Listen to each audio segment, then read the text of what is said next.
Welcome to Confessions of a Parent Coach. I'm Coach, a mother of four, and potty talker, Ann Kaplan. This is the podcast where I confess something from my own parenting and coaching life, teach a lesson around it, and answer your questions. Even we parenting experts are far from perfect, and the real magic happens when we get down with all that imperfection. We get into the gritty side of parenting here, so earbud up and dive in. Welcome into another episode of the podcast, everyone. I am excited to be here again with you this week and talking about being bad at stuff. I wrote an email about this a while back in the day, where I quoted, maybe I was about to say famous, but maybe it's not super famous, but there's kind of like a motivational speaker guy named David Goggins who basically says embrace the suck. And this idea that like we are bad at things in the beginning of learning them, and we need to embrace that because it's part of how we get good at stuff. And I bet as you're listening to me say this, you aren't disagreeing, but I bet that you have a lot of behaviors that show that you aren't super comfortable with the idea anyway, even if you know it's true. And I have been there myself, and that is my confession for you today. A couple years ago now, maybe 1 or 2 years ago, the organization that I got one of my coaching certifications through, which is IPEC, reached out to me to see if I might want to start being a contractor for them and doing some things like helping assist at their trainings, and also being a mentor coach. So teaching students and working with students by giving them a chance to coach me and then giving them feedback and all that great stuff. And I am a kind of say yes to the universe kind of person. Nia type 1. I've got my instinctual self, my gut totally online. And so when something comes out of the blue to me that I wasn't seeking out and is an opportunity, I kind of have this feeling like, well, this was meant for me. So I said yes. And I went through the interview process. I got hired, et cetera, et cetera. Well, right from the beginning, I noticed that, it has been a long time since I have worked for anyone else or with anyone else. So I started working for myself as a solopreneur like 16, 17, nope, sorry, 19 years ago. So it's been almost 20 years since I've had a boss and had like a typical working anything, like hours, location, frequency, how much I work, what times of day I work. None of that has borne any resemblance to like what is typical for a very, very long time. So even the interview process was like, whoa, blast from the past. I've been interviewed a lot on podcasts and stuff like that, but a job interview was a foreign thing to me for so many years. And I realized like I don't know what I was doing. I like really forgot how that went. But at least that was something I had experienced before in some way, shape, or form. So, I had some experience to draw from. And obviously it went well because I got hired. So that was great. And then I had to like interface with, IPEC. I had to get an IPEC email. I had to learn how to use their software. I had to learn all the protocols, especially for being a mentor coach. There are so many little steps that you have to learn, both technological stuff and then also the rubric of running a mentor coach session. And I didn't know any of it, and I never had known any of it in my life, and I was bad at it. And another bummer part about being an Ania type 1 is when you get correction, it feels like you're getting in trouble. And so anytime that I would get a little slap on the wrist for an innocent mistake I had made, even if the person giving me that slap on the wrist didn't mean for them to be slapping me on the wrist, that's how it felt. And I had such a hard time with just the learning curve of this new position. And I can't tell you, I'll give you two examples. One was when I first started working for them, it kind of felt like I was drinking from a fire hose. There are, like, I kid you not, on my computer now, I have a folder on my web browser that's just called IPEC, and it has 12 different links in it. There's a different link to submit an invoice when I'm doing a mentor coach session than there is for when I'm doing a module support coach job. There's links for my special email address that I have with them, a link for this form I have to submit after I do a mentor coach session, a link to the feedback form that I have to fill out for my students, like et cetera, blah, blah, blah. So I was just really just trying to get my wits about me about like how all the systems work and a teleconferencing app they use, everything. It's just so much stuff. And I didn't really pay attention to, if it wasn't urgent, I kind of like put it on the back burner. And after about a month, I finally felt like I kind of knew what I was doing. And I started just kind of messing around with Outlook, which is the software that they use. And I realized like I didn't have an email signature. And I was like, well, that was probably one of those things that I just put off to the side, and I should make an email signature so I look a little bit more professional. So I just kind of copied the email signature I had for my other email accounts and pasted it into there, and that's it. And like within 24 hours, I got emails from three supervisors, reprimanding me that I wasn't using the IPEC form format for my email signature, and that I, was, I had to fix it by the end of the day. It was very, very that was probably the most like slap on the wrist experience I'd had there. I actually had an entire therapy session about that. Like how it felt to have made this innocent mistake, but the way that they were talking to me, it felt like, or maybe I just interpreted it because that's who I am, like they thought I was trying to be sneaky and like market my business or something like that, because my regular email signature, has a link to my website, has information about how to connect with me, obviously, and that's just standard stuff. But when you're working for IPAC, it's not standard, and it's considered solicitation. So, I felt like I needed to defend myself and be like, that was an accident. I wasn't trying to be solicitous. I just didn't realize that there was a specific way. And of course, I went back through all the emails that I had received from them in the very beginning of my employment. And I did find sure enough, there was an email that I had just, put a pin in and thought I would come back to, that described exactly what my email signature was supposed to look like. But at the time, I was just, felt like I was, just barely keeping myself above my head above water with all the new information, and that slipped by the wayside. But I felt like they didn't see it that way. So, just one of many experiences of like, I suck at sucking right now. Like I suck at this job, and I know that I won't suck at it forever, but my mortification about how much I suck is making it so that I can't just ride that wave of learning and growth and enjoy the fact that I'm leveling myself up and becoming more skilled. Instead, I just feel horrified at all of my mistakes, and I'm so consumed with with uh with attention to how these new people that don't really know me yet are perceiving me. And it was just awful. And I really realized that I sucked at sucking. Like sucking is a really important thing that we do. Like we have to be bad at stuff.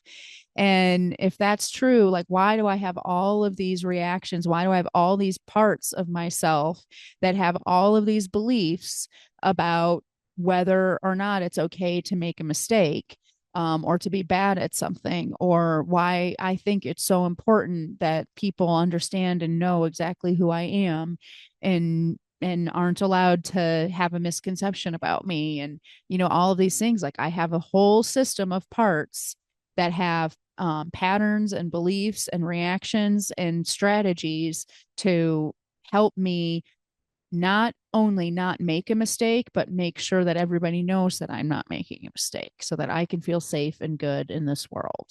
And it really got me thinking about how um how we look at being bad at stuff and how we accidentally are translating that onto our kids. So, you know, I just think back, unless your baby is younger than a year old or something like that, think back into the past when your child was learning to walk. You know, they were pretty shitty at walking at first. You know, they just kind of do this like crawl thing where they can't even stand. What's up with those babies? Like they're so bad at it, you know, and then they can pull themselves up on things, but if they let go of it for even a second, boom, they're back down to the ground. And none of us, that whole time that that was happening, none of us thought, gosh, my baby really sucks at walking, or, you know, he better figure this out right this minute, or what's the matter with this kid? You know, we in fact were excited. We're like, look, you're pulling yourself up on things now. And look, if I hold your fingers, you can walk. And, you know, and then when they take their first steps, which by the way, they're still not good at, and they take like two steps and then fall over, we're like, let's have a party. This is so exciting. And they're so proud of themselves. You know, that look on a baby's face when they kind of see you on the other side of the room, like cheering them on, and they want to come to you and they take a few steps. Like they're so excited and happy. And I really want to underscore again for you how terribly skilled kids are at walking. They are terrible at it. They are the worst walkers ever. And it's fine. It's not only fine, it's wonderful. And you'll never see anybody who's worse at anything than a baby who is learning how to walk. And yet we are totally down with it. So what happens? Like, why do we give that up? Because do you feel that way now? Let's say your kiddo is school aged and they're attempting to apply this new math skill that they got in school that day, and they are really just getting every question on their homework assignment wrong, or they're getting really frustrated and giving up, or they're throwing a tantrum because they don't want to do their homework. Are you excited? Are you clapping your hands and saying, way to go, this is so exciting, you can do it? Or are you correcting their mistakes, you know, getting irritated yourself because they're, you know, in this like struggle bus and obviously doing things that aren't helping them get past it, like you and me as adults, when we get to a situation where we're learning something new, we're not going to just like crumple up our paper and throw it across the room and stomp out of the room and not do our homework. We know, like, okay, here we go. So that's what we want our kids to do too, when they don't. Like, are you excited about that? Do you have a huge smile on your face? Are your eyes wide and bright and excited on behalf of your child because they're learning something new and mastering a new skill? If you say yes, you're lying, okay? No, we don't do that. And we don't do that with ourselves either. And so I just really wonder, what would it be like if we actually did take that advice of David Goggins about like embracing the suck. And when I started thinking even further back to like when I first became, I mean, I used to be bad at stuff all the time. It's just been so long for me. It has been so long since I have done anything that's not solidly in my skill set, that I'm just not used to doing that. But I used to all the time. I used to be bad at stuff all the time. I mean, all through my childhood, I was bad at stuff because I was constantly trying new things and having to try new things, whether I wanted to or not. My first job, my starting this business, I was not good at it. I learned the guitar back when I turned 30. That was like one of my gifts to myself, was learning, taking guitar lessons. I was terrible at it, and I'm still not amazing at it, but I definitely can play the guitar now. You know, and most of all, what I thought about is myself as a parent. I was really bad at parenting, um, and had to level up. And I also kind of am bad at parenting over and over again whenever my kids get to a new chapter. The tricky thing for me now is my oldest kiddo is a junior in college. So I've gone through all of the chapters of childhood um, that there are before your kid leaves the house at least once. So even though my younger kids are going through new chapters, it's very rare that it's a new chapter that's really, really new to me. So that wasn't always the case. I obviously had new frontiers all of the time, and I still do, right? Like someday maybe my kid will get married and then I'll have a daughter or a son-in-law. Wow, that will be a whole new chapter for me in parenthood. Or maybe I'll become a grandparent and all of those things. But in terms of this like sort of quagmire we find ourselves in for 18 to 20 years with our kids, I kind of already at least have had my first rodeo with that stuff. But like I said, in the beginning, it wasn't like that. I didn't know anything. I'd never had a baby before, and then I'd never had a toddler before, and then I'd never, had a school age child before. And I was bad at all of those things. And I just was used to it. I was used to being bad at it. And I got through it and I learned and all of that stuff. And I don't remember ever like be feeling as mortified about my mistakes as I did just a couple months ago when I got my little slap on the wrist about my email signature from IPEC. How silly. So, I mean, the bottom line is that, there's just no getting around the fact that when we learn something new, it starts with being bad at it. And we just have to keep on going until we get good at it. So another example that I can think of is my very first business coach. When I very first launched the coaching part of my business, my very first business coach, like very first like training that I attended of his, he basically said exactly what I'm saying to you right now. When you first start something new, you suck at it. And he said, so I don't want anyone in this room wasting any time worrying that you're going to be bad at this business that you're starting. You don't have to wonder. You definitely will be bad at it. You currently are bad at it and you will be bad at it. So let's not waste any time wondering. And also, let's not waste any time strategizing about how not to be bad at it because there's no way to avoid it. When you start something new, you are bad at it.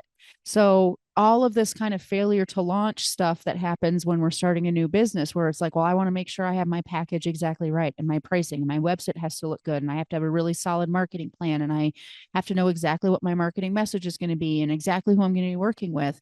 It's this like perfectionism paralysis that's happening with the hopes that if I just make everything perfect before I attempt to do this thing, then I will get to avoid the part where I'm not good at it. That's not an option. It's not an option ever in life. And that's basically what he was saying. So you definitely are going to be bad at your business, whether you hit the ground running tomorrow or you wait a whole year and think you have everything perfect before you start taking action. You still are going to be really bad at it.